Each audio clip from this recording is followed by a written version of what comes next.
Champions trophy ఫైనల్లో team India ప్రత్యర్థి ఎవరనే విషయం తెలిసిపోయింది. ఈ టోర్నీలో అద్భుతంగా ఆడుతూ వస్తున్న న్యూజిలాండ్ భారత జట్టుతో ఫైనల్ ఫైట్కు సిద్ధమైంది.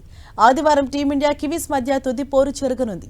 అయితే ఇప్పటికే తొలి సెమీస్లో కివీస్ను చిత్తు చేసిన భారత జట్టు న్యూజిలాండ్పై మరోసారి విజయం సాధించి 25 ఏళ్ల పగకు ప్రతీకారం తీర్చుకోవాలని భావిస్తోంది. ఐసీసీ ఫైనల్లో భారత్ న్యూజిలాండ్ ఇప్పటి వరకు 2 సార్లు మాత్రమే తలపడ్డాయి. 2021 వరల్డ్ టెస్ట్ ఛాంపియన్షిప్ ఫైనల్లో భారత్ కివీస్ మధ్య మ్యాచ్ జరిగింది. ఈ మ్యాచ్లో న్యూజిలాండ్ పైచేయి సాధించింది. టెస్ట్ ఛాంపియన్షిప్ దక్కించుకోవాలనుకున్న భారత్ ఆశలపై నీళ్లు చల్లుతూ న్యూజిలాండ్ 8 వికెట్ల తేడాతో విజయం సాధించింది.